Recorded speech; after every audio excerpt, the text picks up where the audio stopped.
Hi everybody, I'm Coach Alvir. I've owned the gym for 11 years. Been training fighters of all levels and the amateurs. And today we're going to go over some basic punches. We're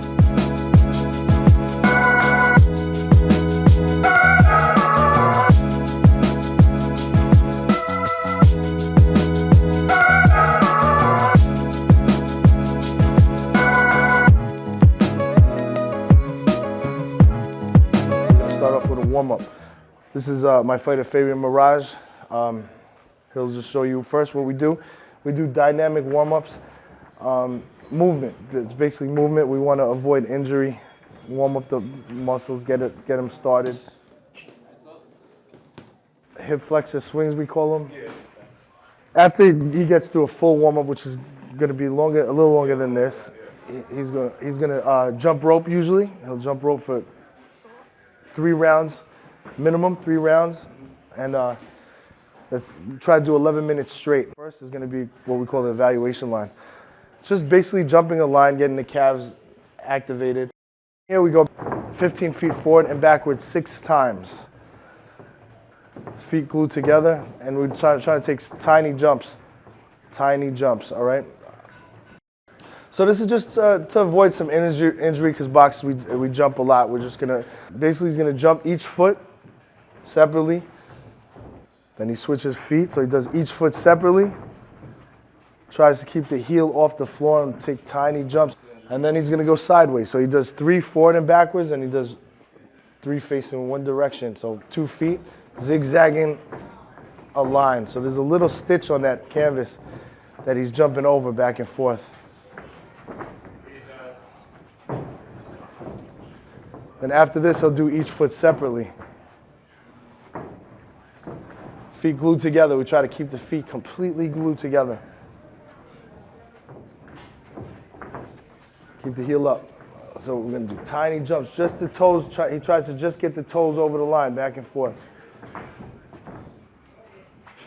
Believe it or not, this is a lot harder than it looks.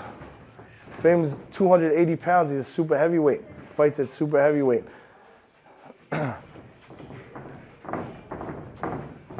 Try to keep the elbows on the body too.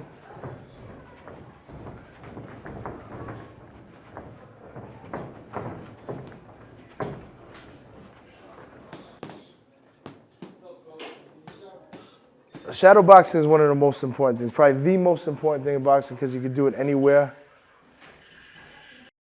You get to focus on what your homework, what you have to do, what you have to practice on. Maybe if it's an opponent that you're training against and you're imagining an opponent, you're imagining the rigor of fighting, imagining getting hit, you're imagining all your defenses and how it feels.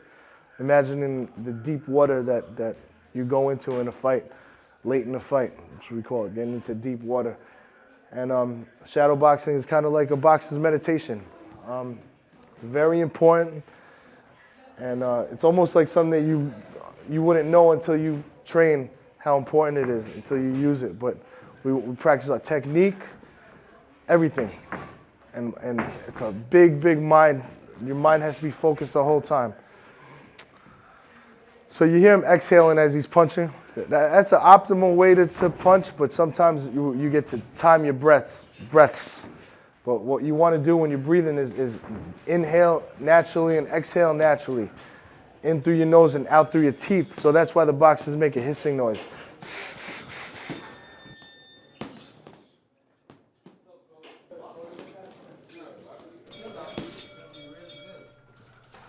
Two basic stances in boxing. It's going to be righty and lefty. Orthodox or southpaw. Southpaw is lefty, orthodox is righty. That means your power hand or your dominant hand is usually to the rear side. I say usually because sometimes people convert. But we're going to stay with the dominant hand to the rear side for now. Like he's a true lefty, so he puts his left hand on the rear side.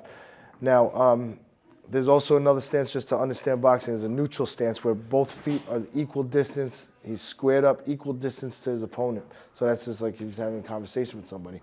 There are different ways to stand, so the 2 basic ways are going to be southpaw and orthodox. So go back to southpaw. So his dominant side is on the rear side. His toes are not going to be pointed. Your toes are not supposed to be directly pointed to your opponent. They should point out angled, okay? Now, there are different ways to put the feet distance-wise, but we're going to keep it a little bit wider than the width of your shoulders. So your heels should be just a little bit wider than the width of the shoulders, the distance from one heel to the other. One thing that I like for boxers to do, that this might be hard for you at home, is to keep that rear heel in the air. So he's going to pop that rear heel up. It keeps him ready to spring, ready to push forward, ready to move his foot to step back if he had to, because the rear foot is the one that does work. Your front foot holds real estate. It holds your position, and back foot does the work, as you see what he's doing right now. Now, there's usually a line between the feet. Now, we cannot have the rear foot directly behind the front foot, okay? Because then you're not going to be able to strike with the rear side. There's some martial arts where they'll put it like that. They'll line you up. They'll make your feet linear, maybe like Taekwondo. I've seen them. That's because they're using so much of that front side. But we want to punch with both sides, so we're not going to be linear. So that back foot has to be off center. Sometimes we call it heel toeing a line. So if you thought of an invisible line from the opponent, the toes, a line would go through his feet, but one toes might stand on the line, and the rear heel is going to be on the line also. It's heel toeing a line. In our gym, we like to talk about having a clear line, because that might be hard for people to understand the heel toe. So we like to have a clear line. So actually, you can find a line in your house somewhere, and you could just imagine put one foot on one side of the line and one foot on the other side of the line. So if you see the stitching on the canvas, there's clearly a line that misses his front toes and then misses his rear heel, okay? That's basically his line. It's his line of fire, all right? I don't know if you see all that sweat on the canvas. And blood. There's blood and sweat all over this canvas. All right, those are the stances, okay? All right, so the movement in boxing is called a step and slide, okay? It means one foot is followed by another foot, and the first step is called your step. Your second foot is called the slide, but it's just another step. Old school boxing, they would slide their feet. We're not going to slide our feet. Now, if he goes to the left, his left foot goes first, step, slide. And what we want to do, we want to develop good habits to go toes down first. So when we're walking in the street, if we move forward, to step forward the way we do it, step forward. So he has toes hit the canvas first. You guys at home would probably want to step with the heel first like this. Go ahead. So he has heels hitting the floor first. We don't want to do that. Stop with the heel on the floor, step, and keep your heel on the floor. No, just keep the heel. See, if he gets hit with his toes up, he's going to be really off balance. So his front foot, the toes are going to hit the canvas first for balance.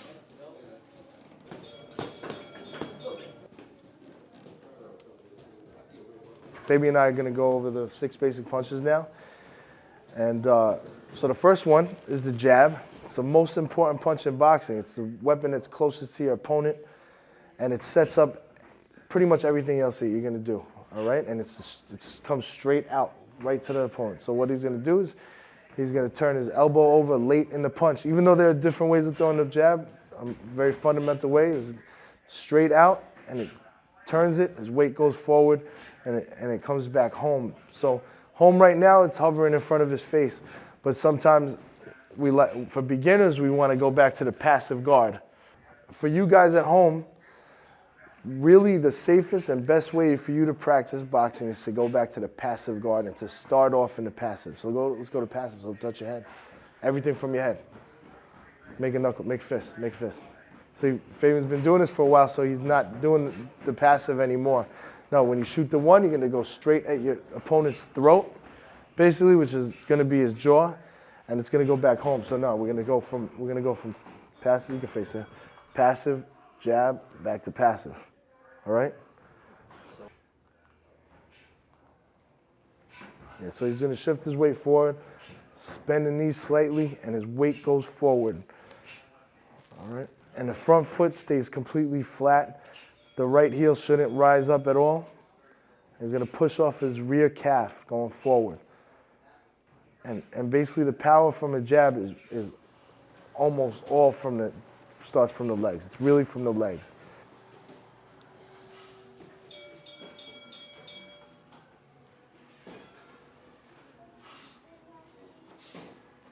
Right now we're going to go over the two, which is the straight. It's going to be the power punch. It's the most common power punch.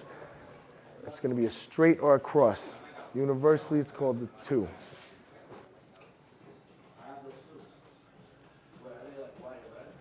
Yeah, so he's going to shift his weight forward, bend the knees slightly, and his weight goes forward.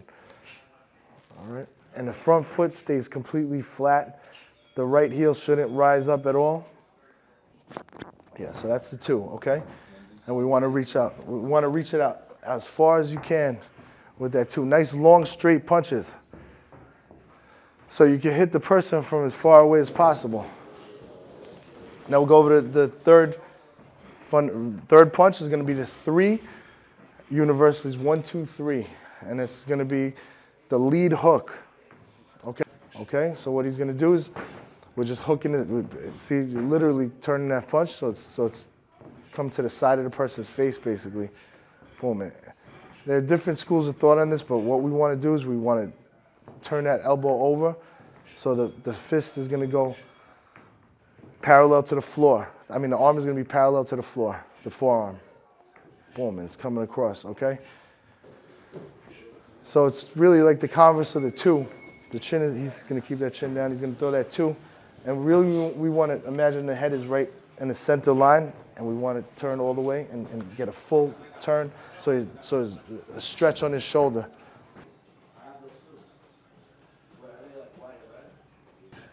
So remember, we're not hitting over here. Let's try to get the pop on the line. Okay. You know that. What does that mean, the pop on the line? So we want the power we want the power and the shoulder pop. It's another part of punching. We want to have his power mainly hitting over here. Even if we're going to do some punching through a target, even though it's kind of a misnomer, misunderstanding that people talk about, there's going to be there's going to be a little bit of follow through, but in boxing we try to punch sharply and precise. So it's not like a movie punch. We don't punch through things the way they do in movies.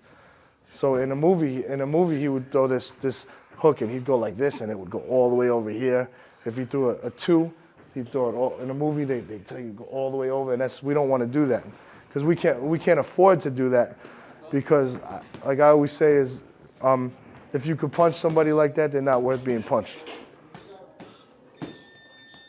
So basically, if we're two lefties, which we are, and he throws a big two like a movie two, and I do something like this, his head is boom.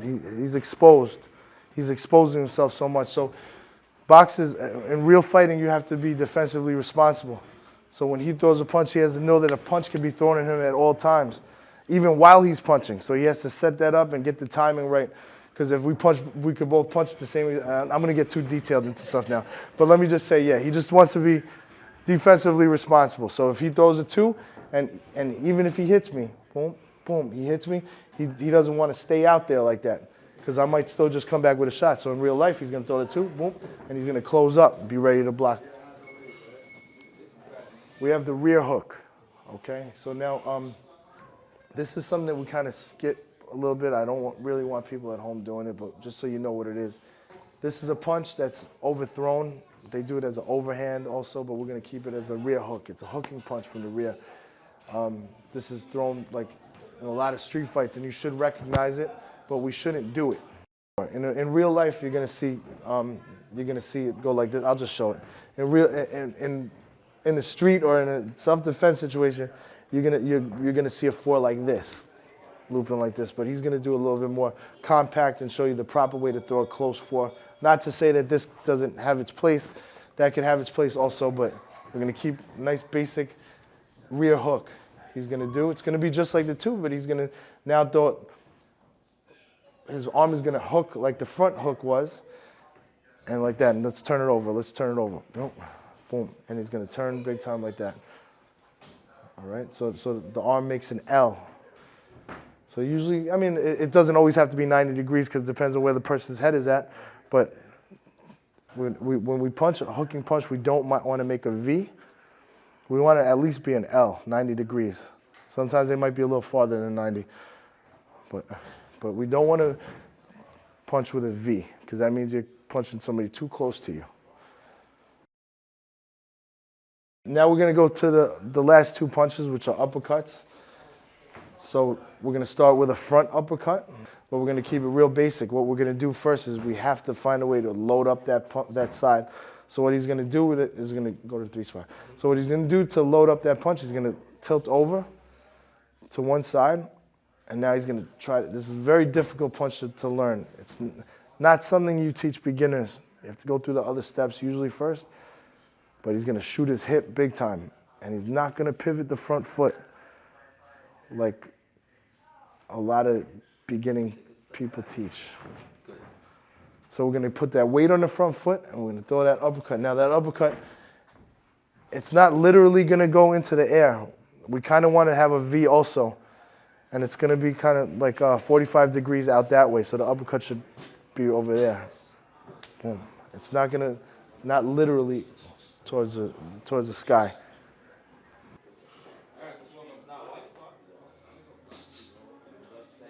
All right. The shifting of the weight is going to load up his power. He's going to generate the power with his hips from that spot. So he's going to shoot his hip, boom. That's going to be the 5, okay? So he has to find a way to go to that spot. In the defensive series, we're going to talk about head movement and how he gets his head over to that side to throw that 5, okay? So now what we're going to do is going to do the rear uppercut. Now there are different ways to throw this too, but we're going to do it similarly to the 2. The conventional way we're going to do this right now is going to be just like the 2. So he's going to shift his weight to his front leg. He's going to turn his hips, but while he's turning his hip, he's going to drop that left arm right before it shoots out and shoots up.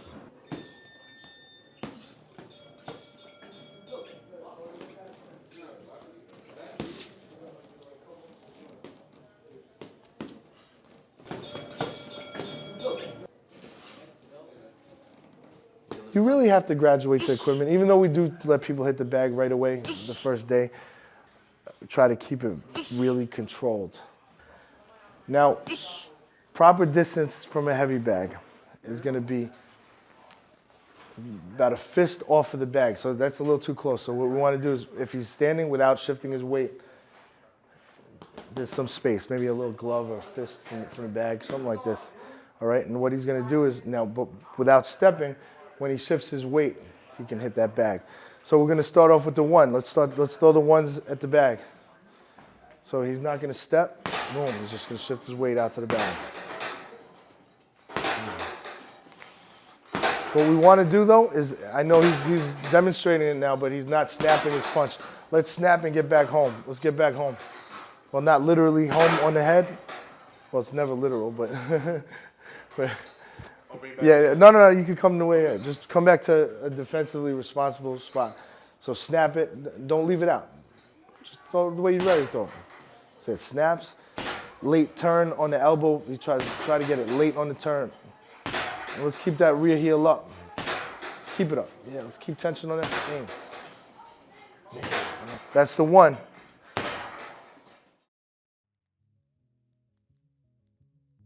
My name is Fabian. I'm 23 years old. I'm originally from Metuchen, New Jersey. I now live in Cambridge Heights, New York, Queens. And I fight in the super heavyweight division.